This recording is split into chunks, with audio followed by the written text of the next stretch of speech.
Jadi kita cuma beli dari pedagang pasar farmasi. Dia itu yang menawarkan obat-obatan dari berbagai macam perusahaan obat. Tergantung kita dokternya pakainya apa, jadi itu yang kita ambil. Jadi sales datang nawarin obat, kita butuh ya kita beli, itu aja.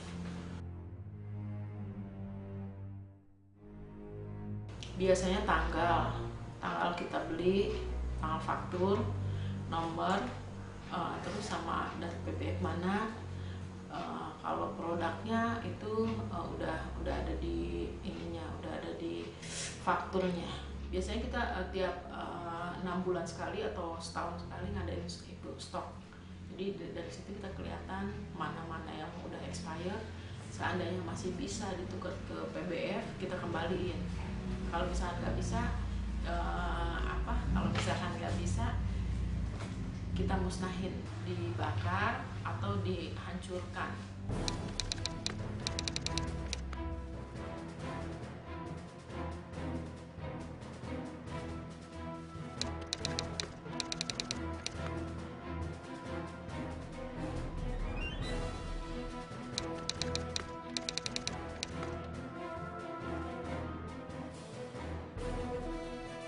Dengan istilah razia itu mungkin dia jual obat yang tidak sesuai dengan kategori Badan POM. Kita nggak tahu ya. Dikatakan saya nggak mau bilang. Mungkin dia jual obat nggak sesuai dengan Badan POM. Kita nggak nanti aja nanti. Kalau nggak sesuai lah, pasti kamu tahu aja lah. Contohnya gimana tuh Pak? Salah satu contoh ya, mungkin kamu bisa tahu. Kalau masalah obat kadaluarsa itu nggak ada Pak, nggak ada. Oh nggak ada. Pokoknya udah selesai, udah saatnya habis, dibuang atau dibakar. Kan di sini ketat Pak. Jadi di sini nggak ada obat-obat yang obat palsu, nggak ada. Semua dikatakan orang, semua obat-obat dari pabrik semua.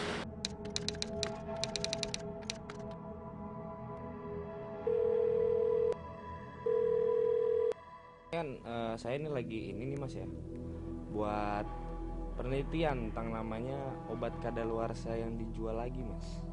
Ada nggak sih praktek permainan seperti itu Mas? Kalau praktek permainan itu jarang ya. Jarang ya. Jarang. Tapi ada ya Mas ya. Ya kalau misalnya yang nakal-nakal sih ada. Yang nakal-nakal pasti ada ya Mas. Kalau misalnya yang aku tahu, kalau misalnya barang udah kadaluarsa itu kan biasanya kan ada masa expirednya itu 6 bulan sebelum masa expired kita kan diskon lebih. Misalnya diskon ke apotek itu taruh 10% untuk produk A gitu ya, yang expirednya sisa 6 bulan lagi. Nah itu bisa ditambah 20 atau 30% tergantung kesepakatan dari rumah sakitnya. Tapi ada nggak sih Mas orang yang suka jual obat itu yang udah kadaluarsa tapi masih dijual, kayak misalnya di Pramuka gitu? Ada nggak Mas seperti itu Mas? Ada Ya Mas ya? ada.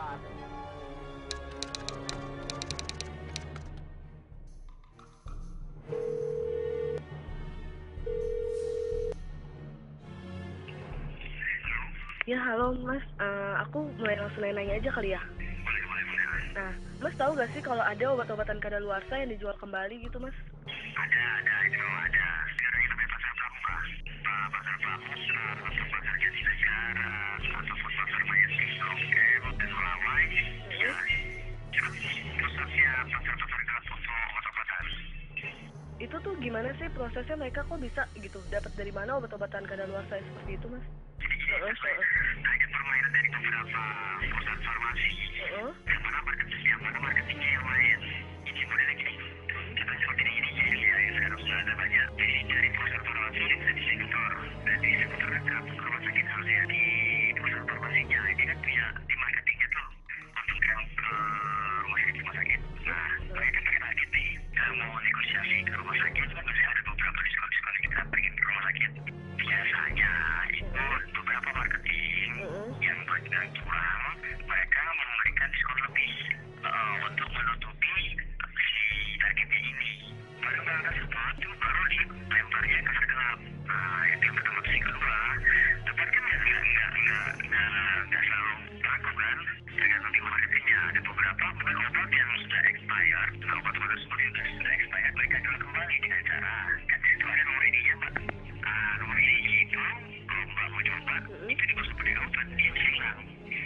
jadi kalau yang hilang itu kadaluarsa maksudnya? Jadi kadaluarsa itu mereka jual kembali dengan cara ID-nya itu dihapus dengan ID baru. Tapi Mas sendiri tahu nggak sih oknum-oknum yang pernah terlibat gitu, Mas? Oknumnya sih saya nggak tahu mbak, cuma kalau mbak mau survei ke tempat-tempat itu pasti ada. Kira-kira pernah nggak sih ngelakuin penjualan obat-obatan kayak gitu? Yang pernah, bukan yang expired yang saya jual, tapi saya jual kalau yang lebih murah. Dijualnya ke? Di tempat-tempat tadi. Oh, ke tempat-tempat yang tadi pasar-pasar itu. Terus udah berapa lama sih, Mas? Saya boleh tahu? Saya begini kalau bisa tahun.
Memang harusnya semua obat mempunyai kadaluarsa yang harus diperhatikan. Cuman yang paling sering itu adalah obat-obat mungkin jenis antibiotik ya, jenis antibiotik yang sering digunakan atau disalahgunakan kadar waktu penggunaannya. Kenapa? Antibiotik itu mahal ya, satu. Karena kalau antibiotik begitu dia rusak terus kita buang saja, tidak pakai saja, berarti kerugian bagi si pedagangnya. Sehingga mungkin obat-obat itu yang paling sering dirubah masa kadaluarsanya sehingga diperpanjang.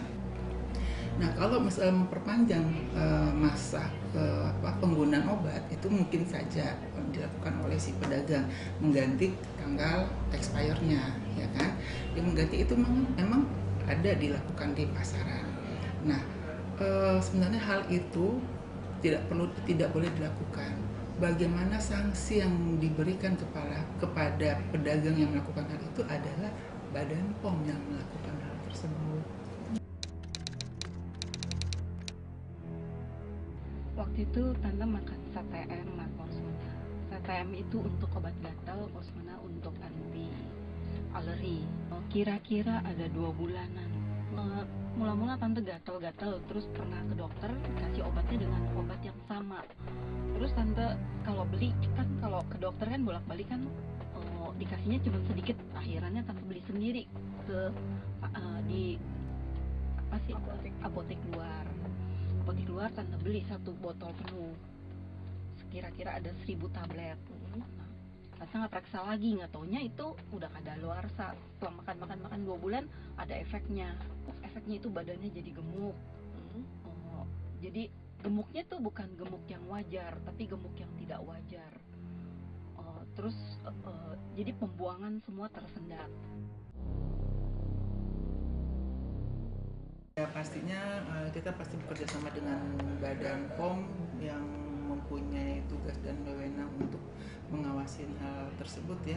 Kita berkoordinasi dengan Badan POM untuk ditingkatkan dalam pengawasan obat-obat kadaluarsa ataupun obat-obat yang tidak seyogyanya beredar di pasaran gitu.